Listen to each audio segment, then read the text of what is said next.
दिसियाव जे जोंहा जायफ्रा दिनै गोदानै रेशन कार्ड मोननायनि जे लिस्ट ओंखारदों बे लिस्टआव ओंखारनाय सुबुंफोरखौ लानानै मोनसे रेशन कार्डनि फोसावदिंनाय जे हाबाफारि बिथांमोना लादों आरो बे फोसावदिंनाय हाबाफारियाव जोंहा गोगोम मानसिफ्रा लोब लोब बाहागो लाफैनानै बे फोसावदिंनायाव बाहागो लानो हादों।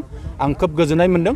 आं आसा खालामदों जोंहा भारत सरकारा थांनाय 2013 मायथाइयाव जे NFSA बे स्किमनि गेजेरजों जोंहा रायजोफोरनो जे साफ्रोमबो जाहाथे न'खराव जाहाथे रेशन कार्ड मोननायनि थाखाय बेबस्था खालामनो हायो।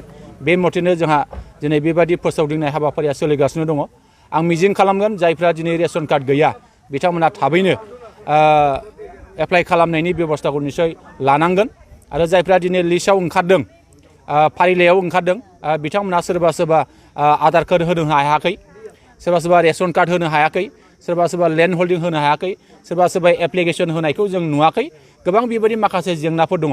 बे जेंनाफोरखौ थाबैनो सुस्रांनांगौनि थाखाय जाहाथे बे सानसे साननैनि गेजेरावनो जायफ्रा दिनै बेबायदि होनो गोनां डकुमेन्ट्सफोर दङ दा बे डकुमेन्ट्सफोरखौ जाहाथे होफैगोन बेखौ आङो खावलायगोन आरो आं मिजिं खालामगोन जायफ्रा सिगाङावहाय रेशन कार्ड मोननानै दंखायो दा बिथांमोनहा दिनै आसाम सरकार आरो भारत सरकारा मोनसे गोदान मोनसे आसुनि बिथांखि फोसावदों जे आयुष्मान अखम आरो आयुष्मान भारत बेबायदि मोनसे आसुनि जा स्किम फोसावदों दा बिथांमोना थाबैनो जायफ्रा सिगाङावहाय रेशन कार्ड दंखायो बिथांमोना थाबैनो बे आयुष्मान अखम आरो आयुष्मान भारत बेखौ जाहाथे थिग माबा खालामनानै लायो, अनलाइन खालामनानै लायो, थिग खालामनानै लायो बेखौ आं खावलायगोन आरो जायफ्रा गोदानै दा मोननो थांगासिनो दं बिथांमोनाबो जाहाथे थाबैनो बे आयुष्मान अखम आरो आयुष्मान भारतखौ जाहाथे खालामनानै लायो।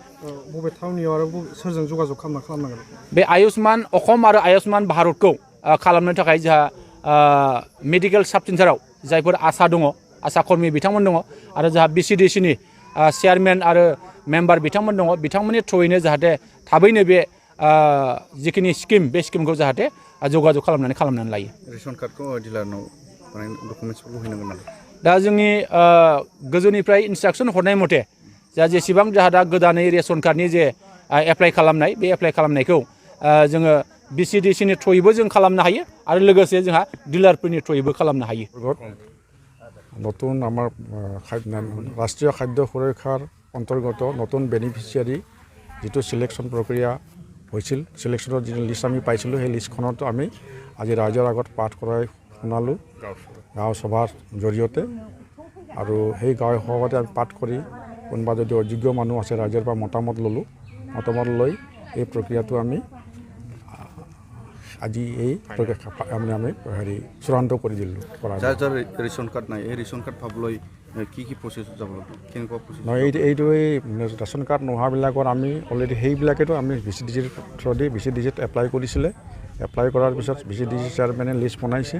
লিষ্ট বনোৱাৰ পিছত আমাৰ ব্লকত আমাৰ নিজৰ নিজৰ যিটো ব্লক পৰে চিডলি ব্লক হওক বা যি ব্লকত তাতে এপ্লাই লিষ্টবিলাক জমা দিছে। জমা দিয়াৰ পিছত আমি অফিচত গৈ আধাৰ হওক বা তেওঁৰ ডকুমেণ্টছবিলাক ভেৰিফিকেশ্যন কৰিলোঁ, কৰি আকৌ সেই লিষ্টবিলাক এতিয়া আমি গাঁও সভাৰ থ্ৰুদি মাতি দিলোঁ। ফাইনেল মানে এই লিষ্টটো